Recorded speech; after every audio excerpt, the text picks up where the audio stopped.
Bem-vindos a mais um ConturbiCast, seu podcast sobre marketing, empreendedorismo e liderança.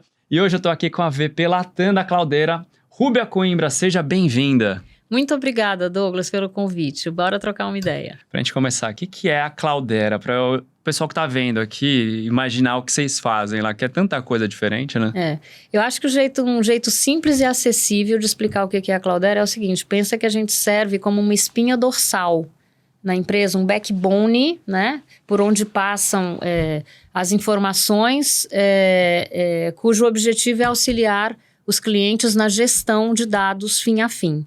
Então, incluído na nossa plataforma, você tem microserviços que vão endereçar cada momento da jornada de dados dos clientes, né? Hoje a gente tem o orgulho de dizer que a gente tem a plataforma mais completa do mercado. Se um cliente quiser ficar integralmente com a Cloudera, ele consegue ficar só com a Cloudera para ter suprido todas as suas necessidades de dados. Desde a ingestão, tratamento, transformação daquele dado em insight, governança e até a entrega para aplicações. A Cloudera não faz aplicações, né? A gente dispõe o dado tratado, higienizado, correto, acurado, para que essas aplicações possam existir, né? E agora que a gente está entrando no universo de AI, né, de Generative AI, porque AI já existe há, desde 1940, 50 anos. Desde 1940 alguma coisa. Exatamente, né? E agora que a gente está entrando nesse universo, é ainda mais importante você ter todo esse cuidado com aquilo que não é sexy, né, com aquilo que não é... Assim, a gente prefere falar de agentes de AI ou a gente vai falar do que é preciso fazer para chegar num estado onde eu consigo implementar um agente de AI. Então, a Cloudera trabalha nesse universo. E aí, desde site, aplicativo, ponto de venda, tudo está plugado com vocês, é isso? Assim, dependendo do business do cliente, né? Então, quando a gente oferece a plataforma para um cliente do setor financeiro, por exemplo, ele está rodando ali aplicações de front-end, assim, da agência... de oferecer um próximo produto para o cliente, né? Que é uma aplicação muito comum, um caso de uso. A gente chama de casos de uso, né? No universo preditivo aí, no caso. No universo de Big Data, né? Vamos colocar assim. Eu quero prever qual é a próxima oferta mais inteligente que eu posso oferecer para esse cliente baseado no que ele já comprou de mim até hoje. Quem faz isso são dados. Dados faz tudo, né? Então, quanto melhor for a qualidade desse dado, melhor vão ser os resultados que você vai ter. Na indústria de telecomunicações também, a gente tem clientes na indústria de telecomunicações que usam a nossa plataforma, por exemplo, para controlar o tráfego da rede, né? Para decidir para onde vão as solicitações de conexão em tempo real. Então, assim, os usos são muitos, né? E aí é só importante ressaltar, a gente está entrando nesse universo de Generative AI e aí você entra todo um novo ecossistema de soluções e de empresas que vão te auxiliar a oferecer esses serviços para o cliente. Então, tem muitos serviços que são necessários em IA generativa que a Cloudera não provê como é que vai dizer assim, no nascimento ali, né? Já embutido na plataforma. Mas a gente já tem todas as parcerias estratégicas necessárias para oferecer o Generative AI. Então, por exemplo, não sei se você já ouviu falar do Vector Database, né? Esse eu não conheço. O Vector Database é aquela solução tecnológica que vai permitir que a sua IA generativa trabalhe dentro de um contexto. Ela vai dar contexto aos dados, para que a resposta que você vai receber da IA generativa não seja uma resposta assim totalmente... fora, assim, você pergunta assim, o que é uma manga? Ela vai falar, é uma fruta. Não, eu estava falando da manga de camisa, né? Então, o Vector Database é o que dá contexto e o que reduz alucinações. Não sei se você já ouviu esse termo também para IA generativa, né? Como que a gente faz para reduzir as alucinações do sistema? E a gente também, recentemente, fez uma parceria com uma empresa cujo CEO é brasileiro, muito legal. Fica lá nos Estados Unidos, mas o CEO é brasileiro, que chama Creo AI. Creo AI é uma empresa só de agentes de AI. Demais. Que de uma forma ou outra podem ser plugados na plataforma, naquele backbone, né, que eu te falei, a espinha dorsal. A gente também já tem um componente que diz respeito a agentes de AI. E aí como funciona, né? Você tem o próprio data lake da empresa, vocês podem gerenciar esse data lake com todos esses dados? Como que funciona essa parte mais tática? Nós somos o data lake. Né? Nós somos o data lake, as informações elas vão ser ingeridas dentro de um processo de data lake, né? Que inclusive hoje a gente chama de lake house. A gente nem chama mais de data lake. Por quê? Porque dentro das camadas que você tinha em Big Data, você tinha o Data Lake, depois você tinha o Data Warehouse, ou alguma coisa assim que fosse trabalhar o dado e transformar ele em informação. Pegar o dado e transformar ele em informação. Essa competência agora foi importada para dentro do Data Lake e a gente chama isso de Lake House. Ou seja, o dado entra de forma bruta e do Data Lake ele já sai tratado, ele já sai pronto para ser utilizado. Ele já sai pronto para a próxima etapa, né, nesse processo de tratamento. Então, hoje as empresas estão se referindo a esse modelo como Lake House. Pô, assim, até para quem tá assistindo a gente e tá que nem eu, assim, tipo, cara, como que eu uso isso? Pra gente pensar em... Tem vários casos de uso, né? Me fala, você falou um agora há pouco, me fala mais um, assim, que você fala, putz, esse é um que a gente é muito forte, é um diferencial nosso. Então, olha, uma alegria de trabalhar nesse mercado é que, assim, a gente está no mercado mais dinâmico, mais movimentado e aquele que não tem previsão nenhuma de desaceleração nos próximos anos, que é o mercado de dados. Porque IA é dados, né? A gente tem que pôr isso como... Só tem IA se tem dado, porque treinou em alguma coisa com dados. Exatamente, né? Dados. É o que move o mundo, são os dados, né? E aí, assim, uma coisa que pessoalmente me dá muita... Onde eu vejo mais... onde eu sinto mais orgulho de falar dos nossos casos de uso, são aqueles que têm impacto social. Então, naquele concurso que eu mencionei para você, que é o Data Impact Awards, que é um prêmio que a gente dá anualmente para os nossos clientes. A gente coleta, assim... A gente conhece os casos de uso deles porque a gente está trabalhando com eles no dia a dia. Mas a gente os motiva a submeter os seus melhores casos de uso para a gente fazer um concurso, né? Para ver quem teve o maior impacto para poder premiar essas empresas, né? Por ter feito algo tão especial, né? Com os dados. E, por exemplo, vou te dar um exemplo que vem assim à minha cabeça, que eu gosto muito, que é um exemplo da Dataprev, né?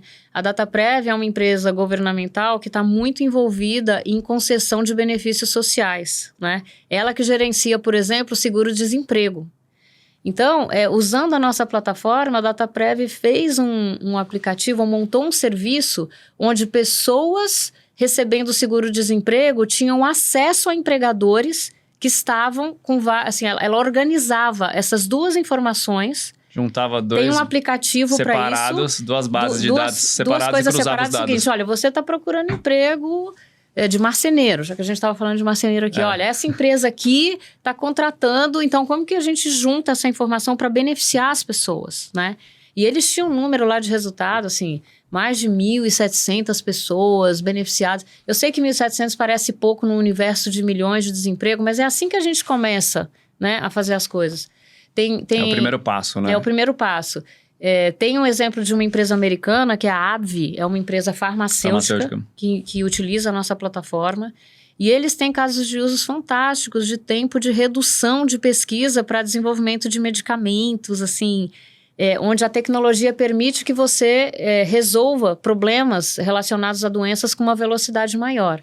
Então, eu gosto desse tipo de... É claro que eu posso citar aqui um exemplo financeiro. Eu concedi crédito para o meu cliente em 1 minuto, né?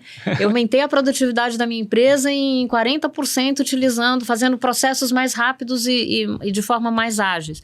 Mas eu acho que esses que têm impacto social é o que dá alegria pra gente de trabalhar. Tem um propósito, né? Mais de trabalhar visível, nessa indústria, né? A gente tem alguns no SERPRO, que é biometria.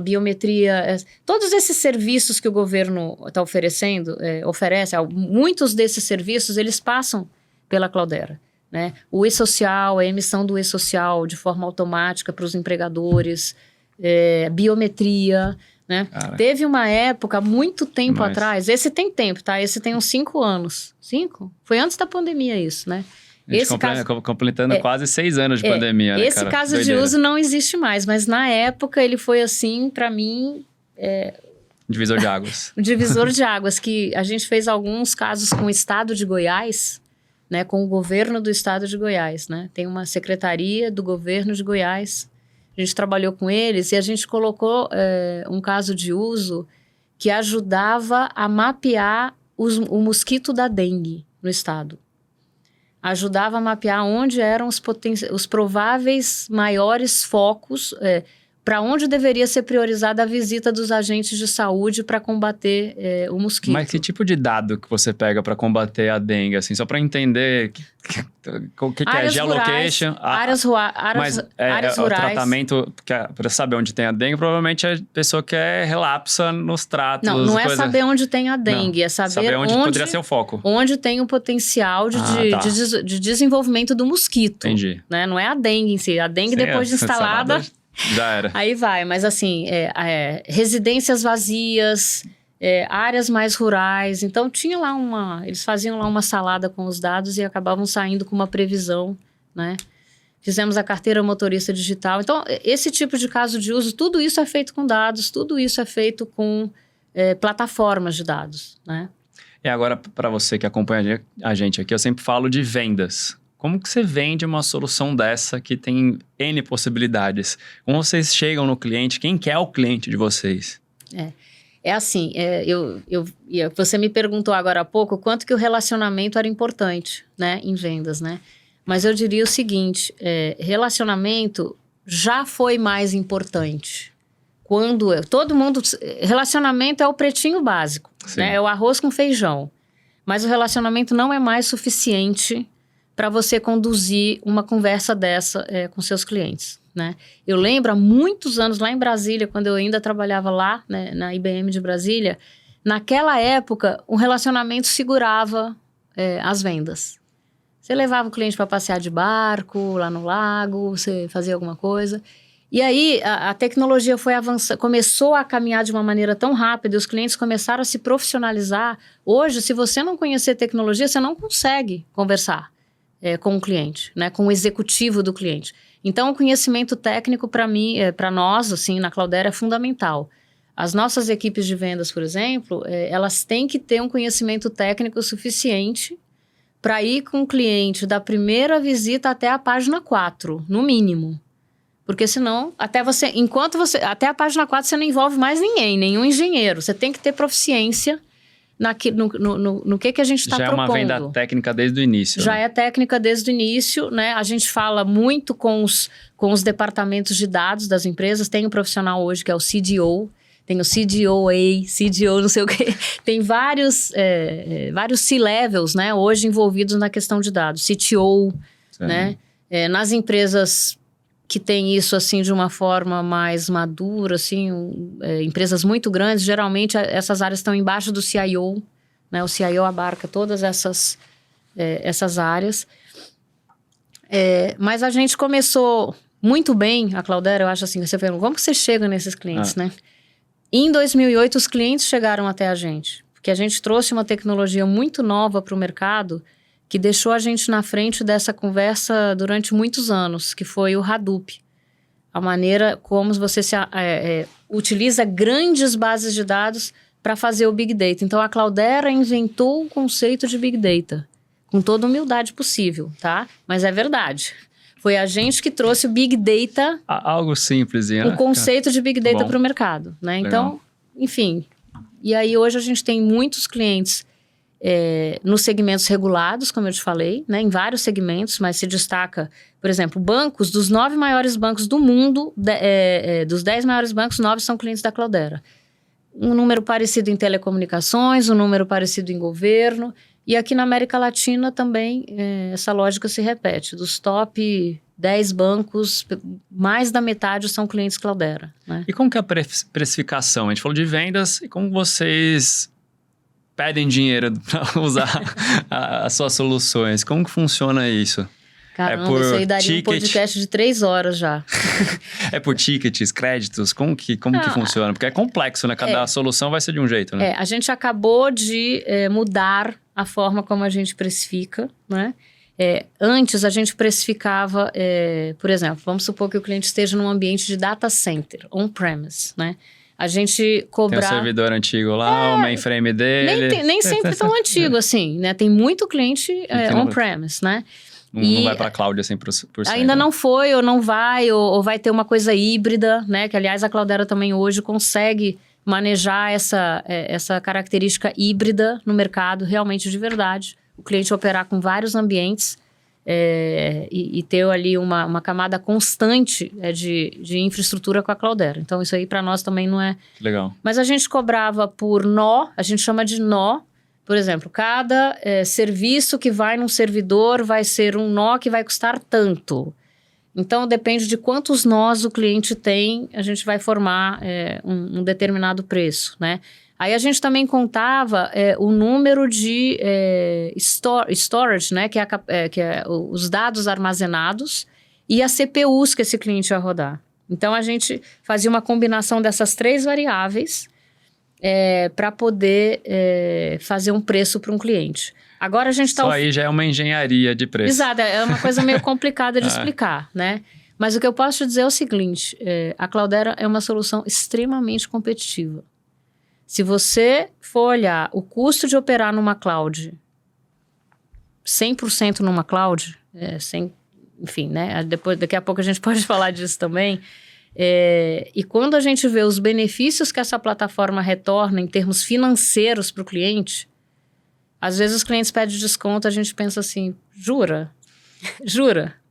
Vamos fazer o seguinte, então. Me dá o Success Fee, fazer Success Fee. A gente vai fazer Success Fee, né? Porque nós consideramos a nossa plataforma extremamente competitiva. A gente não tem problemas com questões financeiras com os clientes, né? Apesar eu pergunto mais de curiosidade, porque quando você tem uma solução dessa tão complexa, para você precificar o complexo é difícil. Não é nem por preço mesmo. É tipo, como que você faz para calcular o preço de uma ferramenta dessa? Falando até de agentes, né? Eu fiz um curso de agentes, multi-agentes de IA, e minha dúvida quando eu saí da aula, eu falei, pô, mas como que eu vou precificar isso? Porque eu tô plugando um monte de solução nesses agentes, cada uma é autônoma, e dependendo de como as pessoas estão imputando os dados ali, ele toma uma vida que eu não sei quanto que vai dar lá na conta. Ou eu travo ali os créditos e os tokens que eu tenho, ou eu não sei quanto que vai sair essa conta para mim. E esse é um grande desafio quando você pluga muitas soluções. Como vocês resolvem isso? A gente tem um preço único, né? Assim, eu ainda não sei quanto vai custar o Creo AI lá, dependendo da forma como ele for proposto. Para a empresa inteira, para um pedaço da empresa, enfim... Ainda não entrei, não estou tão advanced quanto você, né? Mas, enfim, na ingestão de dados, a gente tem um produto específico. E esse sim eu posso precificar. Tanto que se você quiser ser meu cliente só para ingestão de dados, só para movimentar dados dentro da sua empresa, eu posso fazer. Né? A gente tem uma solução à parte que está incorporada na nossa plataforma. Só aí dava para montar uma empresa. A gente tem empresas que fazem só isso. Né? Isso faz parte da nossa plataforma, a gente precifica, super competitivo, tranquilo. Os outros componentes da nossa plataforma, eles custam o mesmo preço se você usar um, se você usar todos. A gente não precifica por... não, então agora eu monitorei seu dado, vou te cobrar mais. Então agora eu fiz aqui uma... Não, é pela capacidade do seu ambiente. O que o seu ambiente pode produzir? Agora a gente está mudando essa precificação de uma maneira que a gente precifique mais o que o cliente está fazendo com o dado do que a quantidade de servidores que ele tem, por exemplo, que talvez não seja relevante, né? Então, assim, a gente vai aprimorando, sofisticando um pouco a precificação, mas realmente é um assunto... É complexo, que nem falou, vai durar 3 horas um podcast pra falar desse... E não vai ser sexy. E não vai ser sexy, não vai ser sexy. Agora, falando de você, Rúbia, como você entrou na área da tecnologia? Tá. Bom, eu sou de Brasília, né, como eu falei, e a minha família, né, a minha mãe, ela era professora, né, e ela fez pedagogia, e ela foi professora, ela foi diretora de complexo escolar, depois ela trabalhou na Secretaria da Educação, então tudo que rolava ali, meu pai não ligava muito não, para ele tudo faz, né, era em questão de educação. E aí, quando eu me vi, né, eu e a minha irmã, inclusive, a gente estava ali fazendo pedagogia. E a gente foi meio que... a gente foi indo com o fluxo. A gente foi indo com o fluxo, né? A minha mãe não apresentou nada diferente pra gente. Tipo assim, no ensino médio ela já colocou a gente pra fazer magistério. Era ela que decidia que ensino médio eu ia fazer. E aí eu entrei na faculdade, né, de pedagogia. E aí passaram, sei lá, poucos meses, uma pessoa muito... Quando você perguntar assim, quem são as pessoas que fizeram diferença na sua vida, que realmente, assim, depois delas, tudo mudou. Tudo mudou. Essa é uma. É uma tia que eu tinha, né? Infelizmente ela já faleceu. Ela era esposa de um tio meu. E ela trabalhava na IBM, né? E ela falou assim, Rúbia, que história é essa de ser professor o quê? A IBM tá contratando estagiário lá, trainee. Você não quer começar a ganhar seu dinheirinho, não? Tipo assim, vamos lá, você estagiária de dia, você vai pra faculdade à noite e tal. Eu falei, vamos, né? E aí fui lá, fiz as provas, né, e tudo, passei, consegui e comecei. E aí eu já estava no universo de tecnologia. E aí foi uma coisa meio natural, eu nunca saí dali, né? E aí eu vi que pedagogia não tinha nada a ver, né, comigo, né, nada contra. Eu acho que os professores deveriam ser muito mais valorizados. Mas aí poucos meses depois eu tranquei a faculdade, fiquei só trabalhando na IBM, retomei depois lá, sei lá, 3 anos depois que eles falaram assim, Rúbia, aqui na IBM daqui pra frente você não vai mais se você não se formar. E aí eu fui lá, vamos lá. E... Como posso me formar em 2 meses? Não, a gente sabia esperar, nessa época a gente sabia esperar, lembra, né? 2 anos depois eu me formei, fui efetivada, né? Porque até então eu era estagiária, trainee, subcontratada e tal. Fui contratada como analista de sistemas, né? Fui efetivada. Mas você fez formação do quê? Eu fiz administração. Fiz Ah. administração, né? Só pra ter uma formação também, Fran. Fiz administração. Depois fiz um MBA. Agora fiz um curso de governança. Mas o mais importante para mim foi a experiência profissional. E aí eu vim para São Paulo, uma coisa leva a outra. Tô aqui em tecnologia até hoje, não me arrependo. Acho que foi realmente muito importante para minha vida. Foi o que me deu independência. Eu falo, né? A gente estava falando de mulheres agora há pouco, né? Se as mulheres não estiverem convencidas que elas devem trabalhar em tecnologia, elas podem pensar que tecnologia ainda paga mais que muitos setores. E com isso, você pode ter uma independência maior, né? Então, tem vários benefícios na tecnologia, não só porque é o que todo mundo está falando, não porque... né? É porque realmente é um setor que paga mais. E tem muita oportunidade que a tecnologia não para, né? Não para. Não para. E eu acho que esse assunto até, né, tipo assim, não interessa em que profissão você tá, você vai ter que entender de tecnologia. Não é mais uma necessidade de quem trabalha em tecnologia. Se você é professor, você vai ter que entender de tecnologia. Enfermeiro vai ter que entender de tecnologia. Então, assim, aproveita e já aprende, Cai né? de cabeça, né? Vai direito. Exato. Porque todo mundo tem um celular hoje. Celular tem tecnologia, você usa aplicativos, você faz um Pix. Você não manja nada disso, cara. Você tá alienado demais. E hoje qualquer pessoa faz um Pix, né? Você vê na rua o cara pedindo dinheiro, ele não pede mais dinheiro. Ele pede um Pix. Você já pede um Pix, cara. Você fala, cara, que loucura isso, né? E quem não pede o Pix fica sem o dinheiro, porque as pessoas não saem mais com dinheiro, né? Isso então, é muito louco da evolução da tecnologia. E você, como você foi evoluindo para ser uma líder que é hoje? Olha, eu acho assim, se você vai ser líder, se você gosta de ser líder, você tem que gostar de servir. O líder é mais um servidor, né? E talvez essas características de liderança, elas já estejam presentes em você antes de você ser líder, né? Uma coisa que eu acho que me ajudou muito na minha carreira, né, foi eu aceitar assumir responsabilidades antes de ter recebido uma promoção. Teve uma época lá na IBM que era o seguinte, tinha uma coisa para fazer e ninguém queria fazer, eu falo, deixa que eu faço, né? Até que um dia as pessoas vão olhar para você e vai falar assim, ela não é mais isso que ela tá fazendo, que o nome do cargo dela, ela já é outra coisa, né? E eu acho que eu sempre tive facilidade de navegar, assim, em relacionamentos, vamos colocar assim, cross-funcionais, né? Principalmente quando eu me tornei uma pessoa de vendas, né? Eu já fui uma executiva de vendas, né? E quando você é um executivo de vendas, você é um líder. Você tem que alavancar todo mundo dentro da sua empresa para te ajudar. Então, e daí já nasce ali o seu espírito, né? Você quer fazer isso ou não? E aí eu fui promovida, né? Na Dell, foi quando eu trabalhei na Dell, em 2000... me deram o primeiro cargo de liderança Foi formal. IBM, foi Dell? Eu trabalhei na IBM, depois eu fui para EMC. A EMC é uma empresa que a Dell comprou recentemente assim, sei lá, 2 anos. Uns 2 anos que a Dell comprou. Recente. EMC, que era uma empresa de storage fantástica, maravilhosa. Eu aprendi uma coisa em cada uma que eu passei, assim. Uma coisa assim, quando você pensa assim, pensa no principal valor que você aprendeu aqui, nessa passagem, né? A IBM me ensinou a aprender. A EMC me ensinou a excelência no atendimento ao cliente. A EMC não tinha clientes só satisfeitos, ela só tinha clientes encantados. Os clientes representavam a empresa em eventos, eles falavam pela empresa. E a empresa de storage? De storage. Aí, 10 anos depois, foi comprada pela Dell. Hoje a Dell e a EMC é uma empresa só, né? Aí saí da EMC, fui para a Dell, né? A Dell foi uma parte importante, trabalhei muitos anos lá, saí, voltei, né, para a Dell. E a que Dell é muito raro, né? Às vezes a pessoa sai e não volta nunca mais porque saiu de um jeito. Então você fez um bom trabalho. E eu acho que voltar é um passo perigoso. Você tem que voltar com cuidado. Eu lembro que eu tinha uma pessoa que trabalhava comigo que uma vez ela falou assim, não, eu não tô legal aqui, eu acho que eu vou voltar pro tal lugar. Eu falei, olha, vamos lá. Você tá crescendo? Você vai fazer mais do que você fazia? Ou você tá indo, tipo assim... Tem umas situações que eu acho que você deve dar uma maior chance a um risco novo. Sabe uma das coisas que eu sinto quando eu escuto essas conversas? E vai muito, já que a gente tá falando de liderança...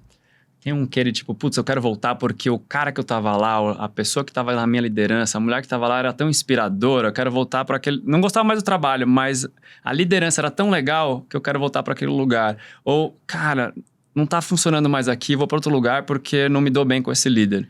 É o que eu mais escuto hoje em dia quando as pessoas querem se relocar no mercado, procurar outras coisas.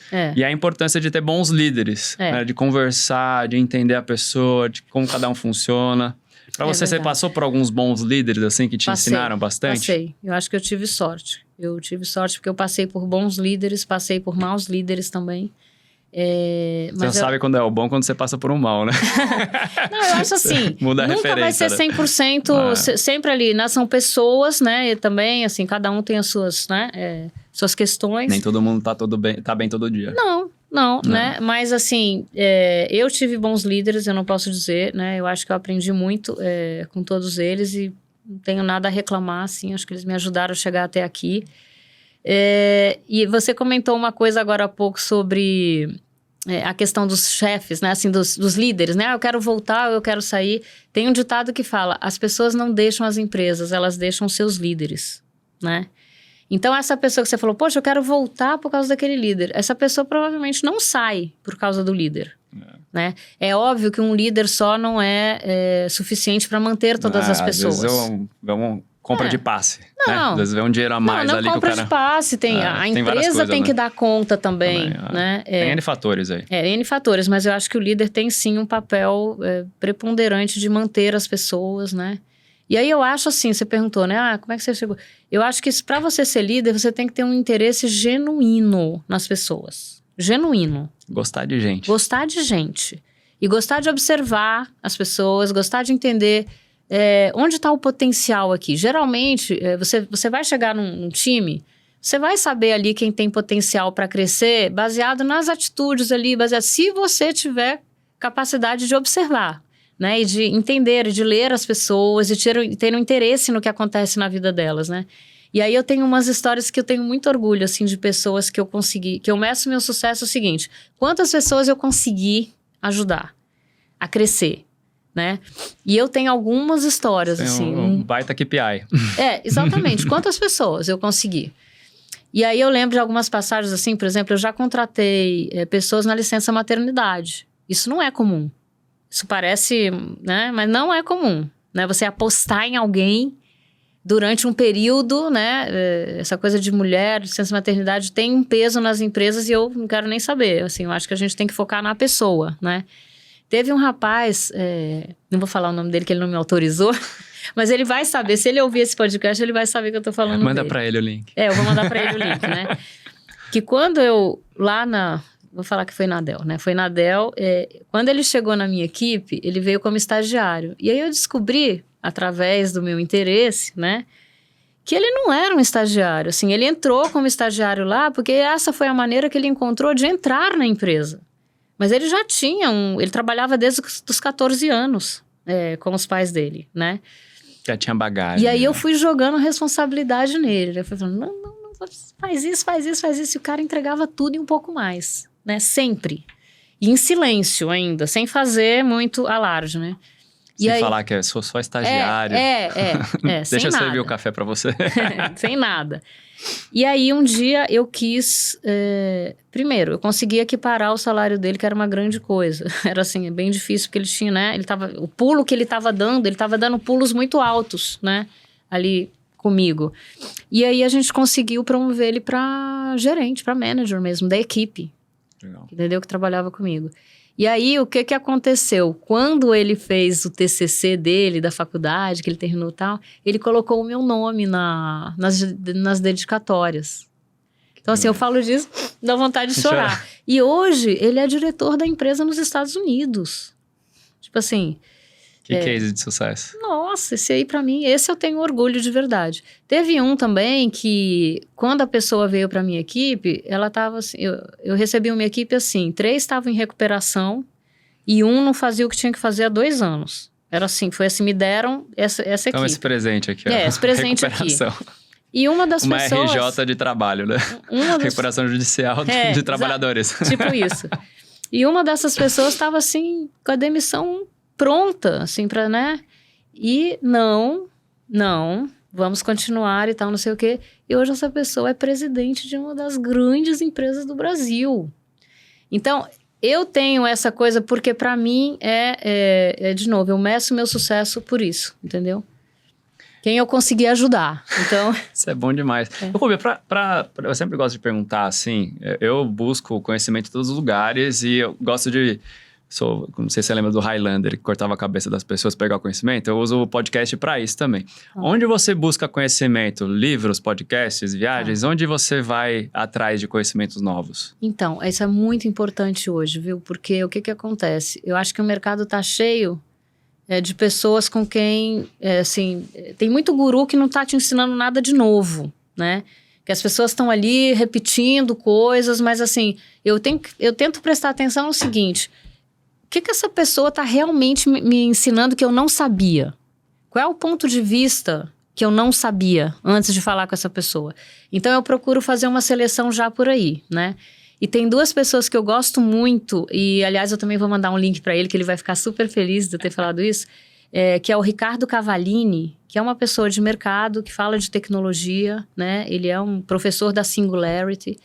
Mas eu gosto dele porque ele tem sempre uma visão, ele tá sempre mostrando um ângulo que você ainda não prestou atenção, que você ainda não viu. Ele não tá falando do que todo mundo tá falando, ele tá falando do outro lado do que todo mundo tá falando, né? E ele gosta... Isso é tão importante, cara, porque eu falo que o conteúdo hoje, ele tá pasteurizado, né? Exato. E com a IA generativa, principalmente, tá ficando cada vez mais pasteurizada. Não sei, LinkedIn, por exemplo. Você entra no LinkedIn, eu já sei primeira frase se foi feito pela pessoa, se foi IA. Exato. Se foi o GPT da vida. E você fala, cara, pra quê? Pra quê? Dê só um pra toque dizer, pessoal. Só pra dizer que tá fazendo conteúdo. De fazer. Você é capaz, né? Pensa assim, você é capaz de fazer isso sozinho. Né? Você não precisa disso, né? Nesse momento, você vai usar, né? Então, o Cavallini, por exemplo, só pra te dar um exemplo, né? O que eu quero dizer com isso? Você já viu 30 mil gurus falando, você não vai perder seu emprego para IA, você vai perder seu emprego para quem usa IA. Quantas vezes você já ouviu isso? Aí o Cavallini vai lá no coração e fala assim, para de falar isso. Você vai perder o seu emprego para IA e você vai perder o seu emprego para a pessoa que sabe IA. Então, assim, não é só uma questão de quem usa IA. É uma questão de quantos profissionais estarão disponíveis no mercado, dado a redução da demanda que vai ter por esses profissionais. Né? Ele deu o exemplo lá num vídeo que eu vi dele, ele deu o exemplo de advogados. Você tem uma firma que tem 180 advogados, ela vai precisar de 20 depois que ela implementar todos os AIs que ela pode implementar. Vão sobrar 160. Quem vai roubar o seu emprego? 160, um dos 160. Você vai começar a concorrer com o 160. Então, eu gosto de gente que traz um ângulo diferente. Que faz uma reflexão.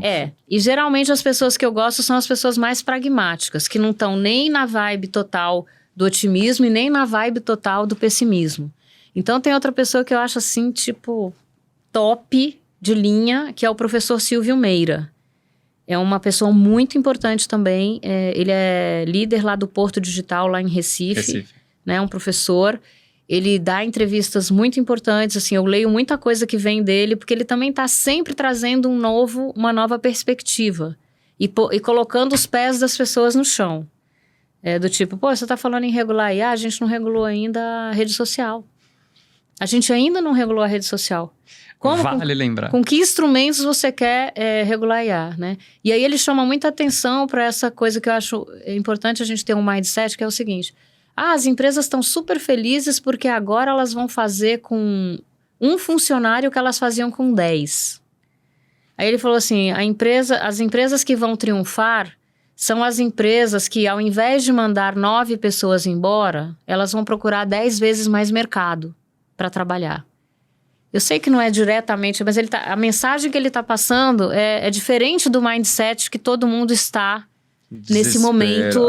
Que vai perder o emprego, que precisa ser mais produtivo. Cara, esse momento FOMO, né? Fear of missing out, cara. Que a gente tá desesperado, ansioso. O que vai acontecer? Vou perder meu emprego. Cara, que desespero que a gente tá vivendo, né? Você entra nas redes sociais e fala, cara, acabou o mundo, né? É só robô e tal. Aí tem, não sei se você conhece, já deve ter ouvido falar, da teoria da internet morta. Ouviu falar? Que hoje, 80% da internet, as interações que tem na internet, seja de e-mail, de redes sociais, são feitas por bots. Já não são mais feitas por humanos. E o quanto você acha que isso pode impactar nas análises e distribuição de dados, por exemplo? Então, aí tem uma coisa super curiosa que é o seguinte. A Amy Webb, ela fala naquele SXSW, né, no evento. E no ano passado, não nesse ano, esse ano eu não vi a palestra dela. No ano passado, ela falou o seguinte, e que eu acho que tá super certo isso aí. Ela falou o seguinte, tá próximo o dia que você vai receber uma mensagem no seu browser dizendo o seguinte, você chegou na última página da internet, parabéns. Agora pegue o seu device e saia, né? E vá. Por quê? Porque a ingestão de dados agora, que assim, por incrível que pareça, a Cloudera tem... a gente vai precisar de mais dados do que existem hoje. Apesar da abundância, da gente achar que tem muito dado e tal, só a Cloudera tem 25 exabytes de dados. Se você somar todos os dados dos nossos clientes... Exabytes são quanto terabytes? Só porque terabyte você já conhece aí em casa agora. Olha, são muitos zeros. E assim, 25 exabytes é o equivalente ao que uma provedora de nuvem tem, de todos os seus clientes. Então, por aí você imagina a quantidade de dados. Mas esses dados não serão suficientes para a gente entrar num mundo generalizado de IA. Porque os dados vão começar a vir dos relógios, dos óculos, ele já vem do telefone e tal, mas em tudo quanto é device que a gente chama de edge, né, da ponta, né? IoT, por exemplo, né? Sei lá, a ponto geladeira de venda, conectada, a geladeira, micro-ondas. tal. Então, esses são os dados que vão continuar alimentando esses sistemas de inteligência artificial, né?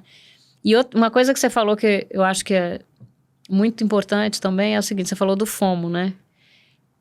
O FOMO também ataca as empresas, tá? As empresas, como corporações, também sentem FOMO, né? Fear of missing out. É por isso, né, a Cloudera tem uma postura super, assim, de governança, de falar em confiança de dados, de falar em fazer o dever de casa, de falar que não adianta você falar da coisa mais sexy do mundo se você está colocando coisas novas em cima de infraestruturas frágeis. E as empresas geralmente fazem isso por causa do FOMO. Tipo assim, um executivo... Meu concorrente está fazendo, eu tenho que fazer. Eu tenho que fazer, senão eu vou ser demitido. Tipo assim, eu tenho que falar de agentes de AI. Eu tenho que colocar alguma coisa aqui... Só pra dizer que eu tô fazendo. Que fale de agentes de AI, porque senão eu tô fora, né? Então tem essa coisa de fear of missing out corporativo também. É triste, mas acontece sempre. Acontece e impacta, né? As empresas, porque aí... Uma pessoa que tomou uma decisão, né? Vamos supor, um executivo que tomou uma decisão, ele vai sustentar aquela decisão dele por alguns anos. Ele não vai falar assim, ei, peraí, pessoal, acho que a gente deu um passo maior que a perna, vamos... Né? Não. Então, A gente tem clientes que já foram nessa ida e volta exatamente por entender que o dever de casa precisa ser feito. Esse é o perigo da hype, né? Entender o que é hype e o que funciona para você mesmo sendo estratégico. E a hype tem tudo a ver com dados. Você saber que está rolando uma hype, você tem que entender o que está rolando de dados. E aí você tem essas análises, esses insights. O que você tira de mais interessante desses insights, assim, que você falou, putz, tinha uns dados aqui que a gente pegou, tirou uns insights, que eu falei, cara, isso era impensável 5 anos atrás, por exemplo. Tá. Insight é ferramenta para você tomar uma decisão, né? Então, o que, por mais que a gente venda essa tecnologia, que seja uma plataforma, né, que seja totalmente integrada, que seja híbrida, né? A Cloudera opera da mesma forma em todos os ambientes e isso tem um valor imenso no mercado, porque os clientes não precisam incorrer em custos de reescrita de aplicação. Porque se você escreve uma aplicação para funcionar no lugar X, ela só vai funcionar no lugar X. Se você quiser transportá-la para outro lugar, você vai ter que reescrevê-la. E o custo é gigantesco, né? Então, a Cloudera ajuda os clientes a evitar isso. Mas vamos voltando, né? Assim, sempre que a gente tem essa questão dos dados, dos insights, né? O hype e tal, a pergunta inicial tem que ser sempre a mesma. Assim, que problema eu quero resolver? Qual problema eu quero resolver? Não é que tecnologia... Nossa, eu vou pegar essa tecnologia aqui. Qual problema que eu tenho que eu possa encaixar essa tecnologia? Não, é o contrário. As empresas têm que sair do problema para resolver. Se você sair do problema para resolver, as tecnologias vão começar a aparecer, as tecnologias viáveis para aquele problema. E se é hype ou não, vai ser só uma consequência, né? Às vezes, com uma tecnologia que não é hype, você resolve um problema, né? Eu tenho um problema aqui que meus dados estão todos em silos. Eu não tenho visibilidade holística da minha empresa. Eu não sei o que as minhas áreas de negócio estão fazendo com os dados que elas têm. Eu não sei se tem IA lá na ponta e elas estão tomando decisão com parte dos dados. Então, se isso aconteceu até hoje... no mundo de IA, eu acho que o custo de operar dessa maneira é altíssimo e o risco é muito alto, né? De você tomar decisões parciais, por ter uma visão parcial dos seus dados e não confiar realmente nos dados que você tem.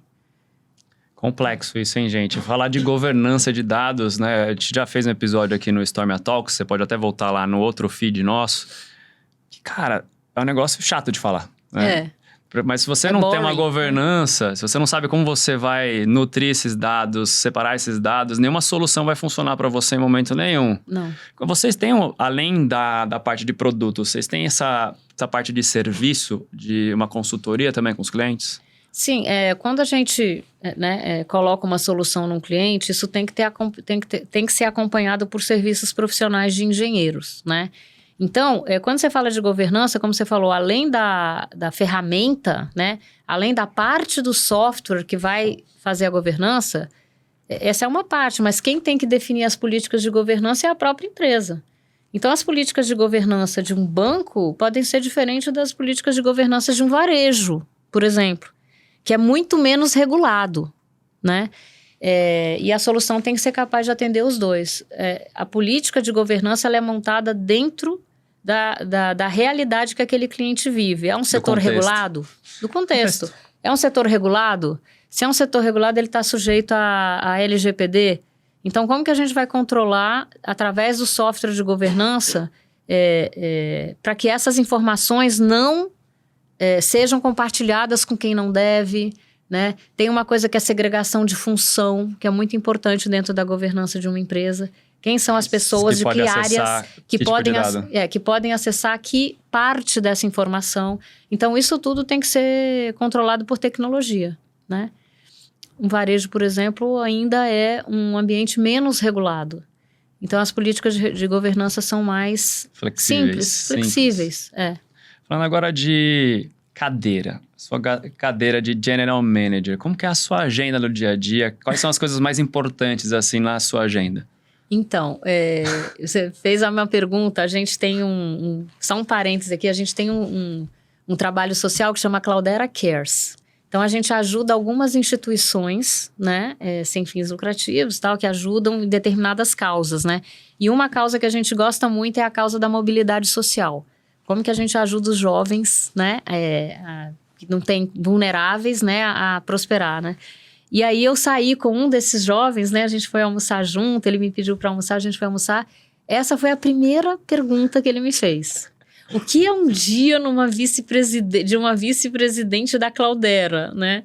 Eu achei tão, assim, tipo, nossa... Curioso, né? Curioso, né? Como ele fez as perguntas certas. Assim, o meu dia é o seguinte, eu acho que o que é o core do meu trabalho? Remover obstáculos para que meu time possa entregar os resultados que eles têm que entregar. Então, eu passo o dia, né, assim, além de visitar clientes, além de viajar, né, eu viajo na América Latina, vou para o México, vou para o Chile, a gente tem uma equipe, assim, de todos esses países, no Chile a gente tem uma equipe maior. Então, assim, ou eu estou ocupada com clientes, ou eu estou ocupada ajudando a remover obstáculos internos que toda empresa tem, né, aprovações e tal, para que meu time possa entregar seu trabalho, né. Tem aquela máxima, né? A gente cuida das pessoas que entregam o resultado, né? Você já ouviu essa frase também, né? De algum guru, né? Que falou como se fosse uma coisa super nova. Eu ouvi esse final de semana, mas não vou nem contar. Depois de contar essa experiência que eu tive no final de semana, que foi interessante. Desses gurus que me botaram numa dessa aqui final de semana, eu falei, cara, que interessante. Pra não falar outra coisa.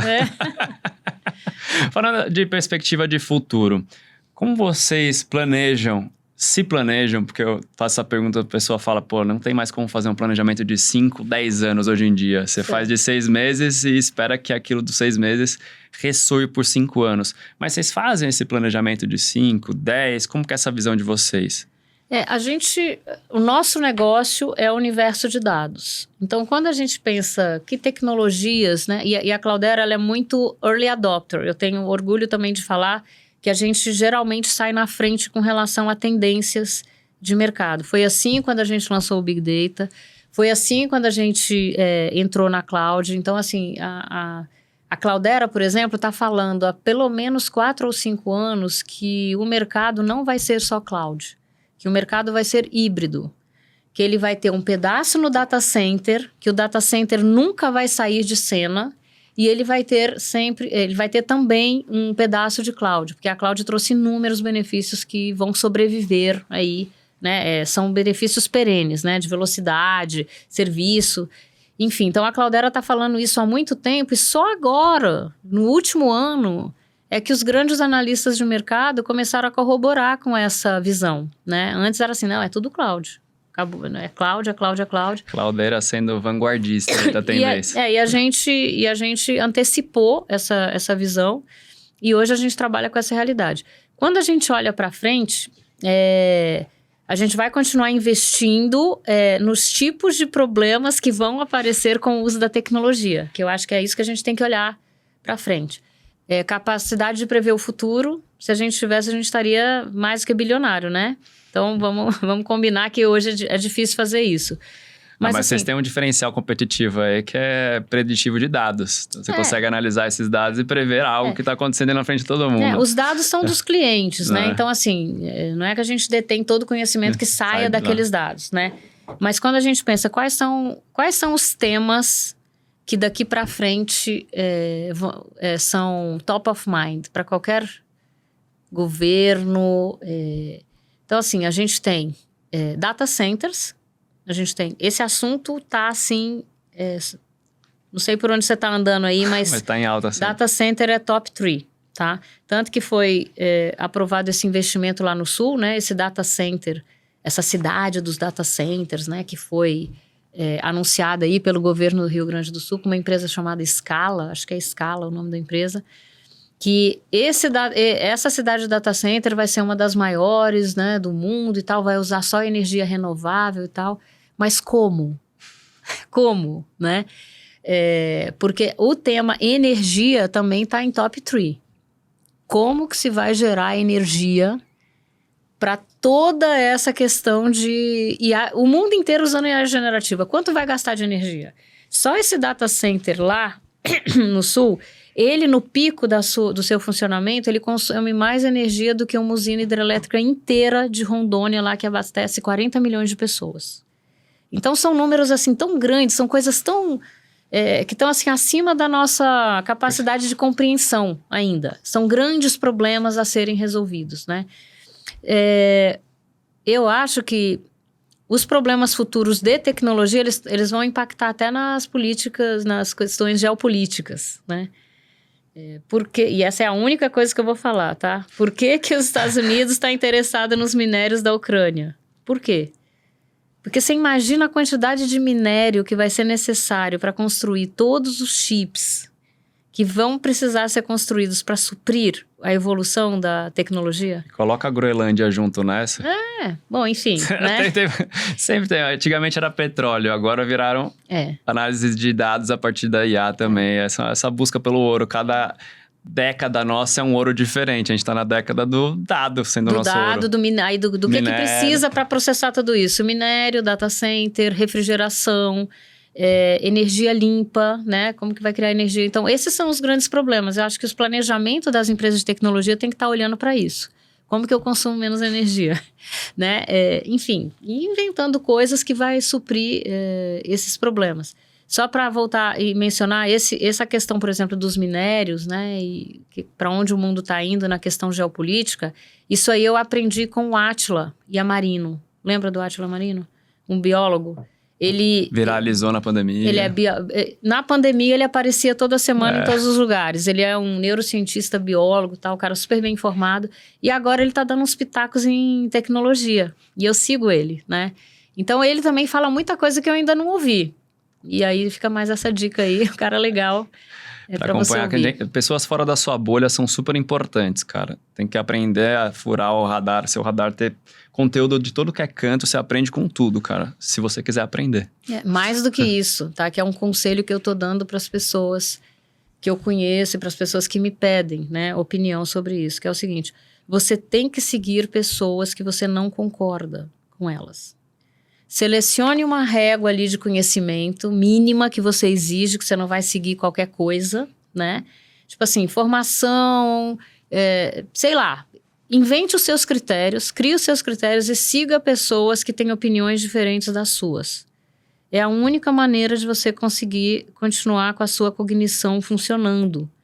Porque se você ficar ouvindo só quem você concorda, que é para onde a mídia social te leva, o algoritmo só te leva para quem você concorda. Né? É confortável. Tá vendo? Eu tô certo, ó. Olha aí, ó. Não, você tem que seguir gente. Então, eu sigo gente que eu não concordo. Às vezes eu faço assim. Vamos lá, vamos ouvir. Mas eu acho que isso é um conselho muito importante para os jovens, assim, para sair dessas bolinhas, né? Já que você falou de bolhas, né? Sim. Bolhas do conhecimento. Cara, e o algoritmo faz muito isso com a gente, né? Porque ele leva para você para esse lado de conforto. Vou gostar desse conteúdo, dê um like. Aí só vai mostrar isso. E você fica fechado nesses silos, nessas bolhas. E aí você não consegue debater com uma pessoa. Aí vira uma briga, né? Você vê muito isso acontecer no trabalho, no ambiente de trabalho. O cara que é de um lado do outro, começa a discussão. E as pessoas não conseguem conversar mais. Não. Porque ele está fechado naquilo, aquela minha verdade única e absoluta. Ele já está fechado com aquela visão. Já está fechado com aquela visão. E isso é tão importante mudar, cara. Então, quando você muda de ideia, porque você conheceu um negócio diferente, você fala, pô, que legal, ou pelo cara, menos que você sofistica, né, a sua opinião com um dado que vai um pouco diferente ali do que você pensava, né? É tão importante isso. Obrigado por essa informação, esse recado aqui para quem está ouvindo a gente. Para a gente chegar na reta final aqui, para quem está indo para lado da tecnologia, quem quer trabalhar com você na Cloudera, que dica você daria para essa pessoa? Olha, essa pessoa, primeiro ela tem que ter um fit na nossa cultura, que eu acho que é super importante isso. Quando você está conversando com uma pessoa, né, fazendo uma entrevista com uma pessoa para ela entrar na empresa, além das competências dela, você sente também como que vai ser a liga dela com as pessoas do time. Como que vai funcionar aquele... você entendeu? Assim, então, o dia a dia ali. O dia a dia da empresa. A Cloudera tem uma cultura super empreendedora. Tipo assim, na Cloudera não tem essa história de que isso não é meu trabalho, eu vou fazer outra coisa. Não. Se tiver que puxar um cabo no chão, porque tá ali, e se você tá lá mais perto, você vai puxar. Então, todo mundo ajuda todo mundo, um esquema de colaboração muito forte, respeito, enfim. Isso eu tenho certeza que é reflexo da liderança. Eu sou muito exigente com isso. Eu acho que a gente tem engenheiro de sistema, por exemplo. O nosso executivo de venda saiu da empresa, né? Não tem ninguém. Quem vai ser o vendedor ali naquele dia? Vai ser um engenheiro. Eu falei, meu amigo, tá aí. Você vai lá, né? Porque a gente tem a gente celebra muito as nossas vitórias, né? Então, para trabalhar na Cloudera tem que ter esse espírito empreendedor, sabe? Em inglês a gente fala go-getter, go-getter. Se não tem quem faça para você, faça. Porque nós somos uma empresa ágil, de $1 bilhão em software, é uma empresa de médio porte, não é uma empresa de grande porte. Então, assim, os recursos são escassos, a gente precisa se virar com o mínimo possível. E teve época que, quando eu comecei na Cloudera, 7 anos atrás, a gente não tinha marketing. Então, quem fazia o marketing? A gente. Ah, não tem evento? Vamos fazer. Vamos programar o evento, a gente vai pegar os materiais lá de fora, a gente mesmo vai traduzir para a língua local. Então, tem que ter esse espírito empreendedor, tem que entender de tecnologia, como a gente estava falando, né? Um ambiente muito técnico, né? E uma coisa que particularmente eu adoto nos meus processos de seleção é o seguinte: a pessoa não precisa entregar tudo numa primeira entrevista. Por quê? Eu acho que isso é uma coisa muito triste que a gente faz com as pessoas. Da pessoa achar que em 30 ou 40 minutos ou ela está condenada ou ela está super aprovada, né?